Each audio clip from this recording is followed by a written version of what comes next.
네, 본문 이제 사사기 4장 5절을 보시면은 에브라임 삼지 라마와 베델 사이 드보라의 종려나무 아래에 거주하였고 이스라엘 자손은 그에게 나가 재판을 받더라 하면서 이 종려나무가 등장합니다. 그곳에서 재판을 받는 모습이고요.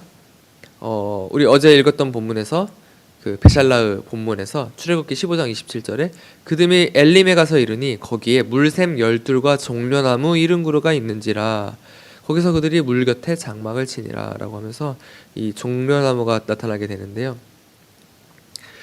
출애굽기 베샬라흐 본문에서 한 나무를 이 물에다가 던지니까 쓴물이 단물이 되는 이 여호와 라파 하나님의 치유가 나타나셨는데요. 그곳이 엘림이었고 그곳에 이제 물샘 12 그리고 종려나무 70그루가 있었던 모습을 어제 보았고요. 이 종려나무는 어제도 말씀드렸듯이 토메르, 히브리어로 토메르고요. 토메르에서 다말, 그래서 히브리어 그 유다의 아내 다말과 그 어원이 같습니다. 종려나무. 네. 그래서 물을 깨끗게 하는 그 유다 이스라엘인 그 유다를 깨끗게 하는 유다 지파를 깨끗게 하는 이스라엘을 깨끗게 하는 그 이방 여인, 그것이 바로 다말 그리고 종려나무, 그런 의미들이 이렇게 담겨 있는데요. 유다의 왕이신 예수님, 나무에 달리신 예수님을 우리가 베샬라흐 세상에 던져버렸을 때, 세상에 이렇게 보냈을 때 그 쓴물이 단물이 되는 회복이 일어나는 것을 우리가 이렇게 볼 수 있습니다. 그래서 베샬라흐, 샬라흐가 보내다, 샬라흐가 보세다인데요. 이 흐가 샬라흐입니다. 그러니까 흐는 흐인데 약간 크 같죠? 근데 여기서 조금 더 이제 던지다, 물에 던지다 할 때 여기도 이제 이거는 진짜 크입니다. 샬라흐 해서 발음이 굉장히 비슷합니다. 그래서 우리가 베샬라흐, 우리가 미련을 던져 보내다, 위라를 이렇게 보내다, 이런 것과 뭔가 내 손에서 던져버리는 거, 이것이 같은 단어는 아니고 비슷한 발음입니다. 예. 그래서 이스라엘 백성들이 말을 탄 자, 병거를 가진 자에게 나오는 것이 아니라 물을 깨끗하게 하는 생명수가 흐르는 이 종려나무로 나와서 자신의 판단, 자신의 주인됨을 사사에게 맡기고 있는 이스라엘의 모습, 이스라엘 공동체의 모습을 이 사사기에서 기록하고 있습니다. 네, 본문 사사기에 이스라엘 백성은 현재 그 하솔 왕 야빈에 의해서 학대당하고 있는 이 배경이 깔려 있습니다. 그래서 이스라엘이 지금은 여호와 하나님께 도움을 호소하면서 이전 모습처럼 이제 원망하거나 그런 것이 아니라, 원망하는 모습이 아니라 종려나무로 나아오는 모습을 보고 있습니다. 그래서 계시록 7장 9절에 보시면은 이 일 후에 내가 보니 각 나라 각 족속과 백성과 방언에서 아무도 능히 셀 수 없는 큰 무리가 나와 흰옷을 입고 손에 종려가지를 들고 보좌 앞 어린 양 앞에 서서, 이 구절에서 볼 수 있듯이 우리가 어떤 이 성도들의 고난을 호소하면서 나아가는 것이 종려나무를 들고 예수께, 그 메시아께 나옵니다. 이스라엘도 마찬가지입니다. 이스라엘이 이 승리를 기념하거나 이 종려나무까지로 이렇게 그 왕을 환영하는 모습을 우리가 신약 성서에도 볼 수 있듯이 알 수 있습니다. 왕권, 승리, 평화를 상징하면서 이 고난을 이겨낸 자와 안식하기 위해서 그 종려나무 가지를 들고 이제 주님께 나오는 것입니다. 그 종려나무 아래에는 사사가 있습니다. 우리말로는 재판관이 있습니다. 우리가 의지하는 그 나무 아래는 종려나무는 아니겠지만요, 그 나무에는 예수님이 달렸습니다.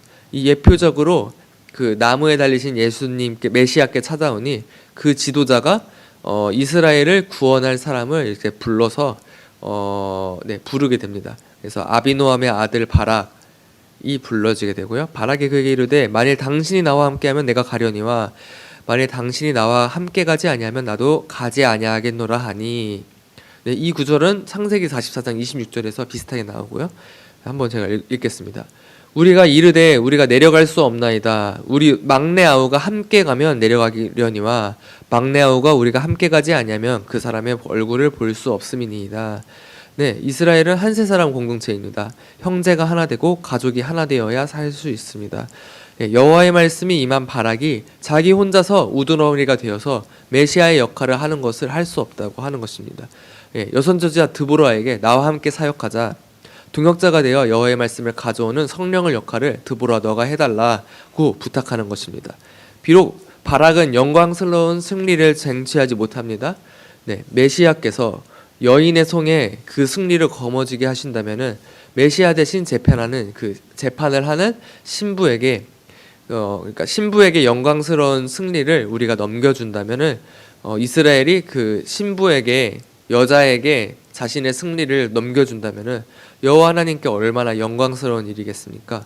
그곳에서 바락과 드보라가 한세 사람 공동체를 이루고 하나님의 궁도를 이렇게 이루자 그곳에서 기적이 일어납니다. 15절에 보시면은 여호와께서 바락 앞에서 시스라와 그의 모든 병거와 그의 온 군대를 칼날로 혼란에 빠지게 하심에 시스라가 병거에서 내려 걸어서 도망한지라. 자세한 전투 장면이 이렇게 묘사되지는 않습니다. 이 칼의 히브리어는 검을 의미도 하기도 하지만은 할례를 하기 위한 그런 작은 칼도 의미합니다.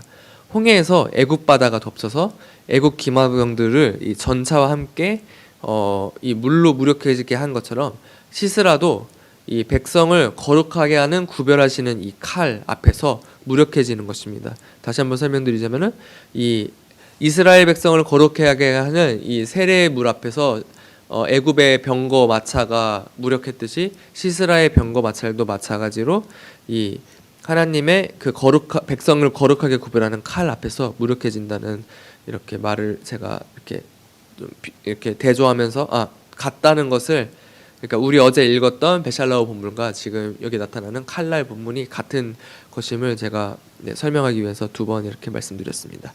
사사기 14장 11절 보시면은 모세의 장인 호밥 자손 중 겐 사람 헤벨이 떠나 또 상수리나무라는 단어가 나오는데요.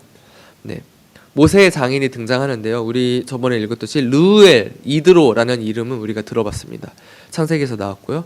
이게 모세의 장인의 이름이 세 가지로 등장하게 되는데요. 르우엘, 하나님의 친구, 그리고 이드로는 이제 우리 다음 주 토라 포션입니다.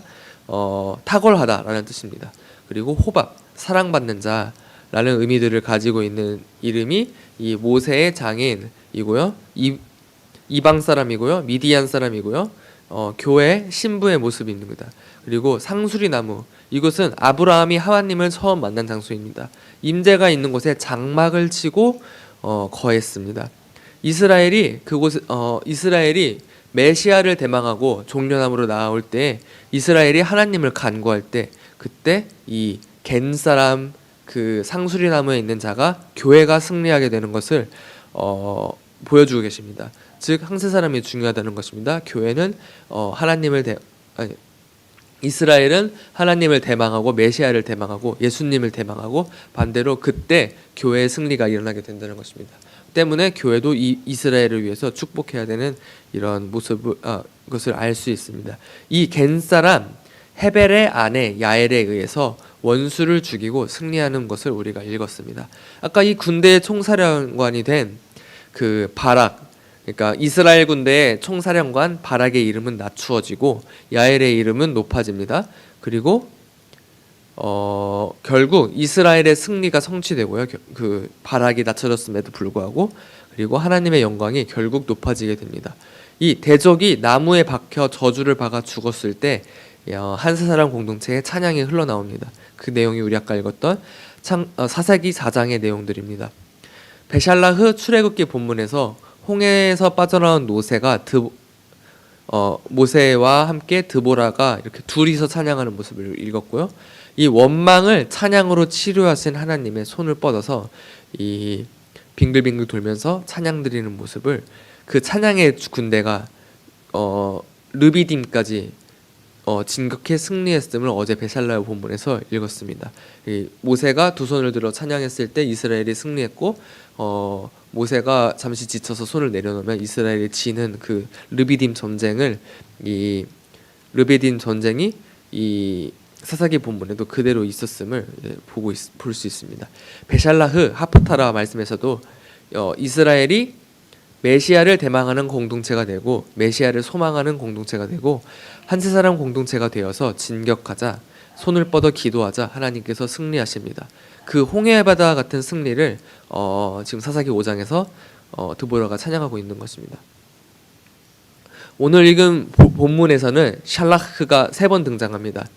드보라가 사람을 보내서 바락을 세웠을 때, 그러니까 바락을 세울 때 보낼 때 여기서 히브리어로 샬라크가 등장하고요. 그리고 바락이 드보라와 함께 전쟁터로 보내질 때 그때 이제 여긴 아무튼 그 단어가 샬라크이고요. 그리고 겐사란 헤벨의 친구 야엘이 대적군대 장관 시스라를 죽이기 위해서 나무 말뚝으로 손을 뻗을 때, 그러니까 우리가 샬라크가 보내다라고 돼 있는데 손을 보내서 이렇게 뻗을 때 그것도 샬라크라는 겁니다. 그러니까 그 대적에게 뻗은 손이, 바다로 뻗은 손이 하나님께서 그 칼날로 이용하시어서 대적 스스로를 쳐서 그들의 마병 정차에서 내려오게 하고 여호와 하나님의 승리를 높이게 되고요. 또 우리가 그 손을 뻗어서 찬양하기를 대망하게 되고요. 이스라엘 말씀 맡은 군대 장관으로 세울 샬라흐, 첫 번째 샬라흐였습니다. 두 번째 샬라흐는 하나님의 말씀을 성취시킬 군대를 보내는 샬라흐, 그리고 마지막으로 바다를 향해 손을 뻗어서 기도할 샬라흐. 이 세 가지 베샬라흐가 이 뉴크리에이션 처치 성도 여러분의 삶에 이루어지기를 축복합니다. 네, 말씀 한 가지만 이렇게 더 읽겠는데요. 제가 보겠습니다. 이 대적이 나를 살려달라고 물을 구했을 때 사사기 5장 25절입니다.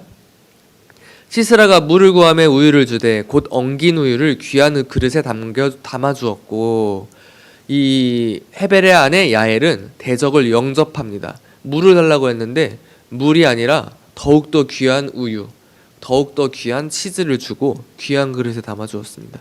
이 치즈를 주면서 이 목마르고 줄인 영혼을 말씀의 젖으로 치유하는 모습을 볼 수 있습니다. 근데 그 영혼이 회개하지 않고 지친 몸을 가지고 하나님의 장막이 아닌 자기 혼자만 있는 집으로 들어가 곤히 잠들게 되고 영원히 잠듭니다. 이 일은 하나님께서 대적을 상대하시는 방법입니다. 로마서 12장 20절입니다. 내 원수가 줄이거든 먹이고 목마르거든 마시게 하라. 그리함으로 내가 숯불을 그 머리 위에 쌓아놓으리라. 지옥불이 그 머리 위에 있다는 겁니다. 우리가 대적을 직접 처단하는 것이 아닙니다. 우리는 그냥 근대를 이루고 손을 뻗어 기도할 뿐입니다. 그러면은 이제 마지막 절입니다. 5장 31절. 여호와여, 주의 원수들은 다 이와 같이 망하게 하시고 주를 사랑하는 자들은 해가 힘있게 돋음같이 하시옵소서 하니라. 그 땅이 40년 동안 평안하였더라. 예수님을 의지해 출애굽한 이스라엘은 홍해바다 이후 40년 동안 정말 평온하게 가나안으로 향했을 것을 이 구절을 통해서 알 수 있고요. 구름 기둥과 불 기둥이 함께하는 이스라엘이 하나님과 함께 광야길을 걸으면서 하나님은 이스라엘을 먹이고 마시고 하시면서 양육시키십니다. 이스라엘이 손을 뻗을 수 있을 정도로 회복하는 장성한 분량이 되도록 이렇게 양육시키셨습니다. 그 땅에 40년 동안 평온하였더라. 이방인 야엘이 이스라엘을 이렇게 손을 뻗어서 그 대적을 향해 그 말뚝을 잡은 결과입니다. 또 마찬가지로 이스라엘은 그 손을 뻗어 이 바다를 향해 기도하고 찬양했던 결과입니다. 네, 그 바락의 이름은, 그러니까 아까 이스라엘 장관의 이름은, 군대 장관의 이름은 축복하다라는 뜻입니다. 바라크. 네. 그래서 우리가 마지막에 제가 다시 읽은 말씀은 대적과 전쟁하는 방법은 바다를 향해 손을 뻗어 하나님을 찬양하는 것라는 걸 강조하기 위해서, 그리고 그 방법이 그들을 먹이고 마시게 하는 일임을, 그리고 그것이 원수와 타협하는 것이 아니라 원수의 머리 위에 숯불을 쌓아놓게 되고 하나님께서 일을 하실 때 그 숯불이 그 원수의 머리 위에 쏟아지는 것을 우리가 사사기 이 베샬라흐 말씀을 보고 읽었습니다.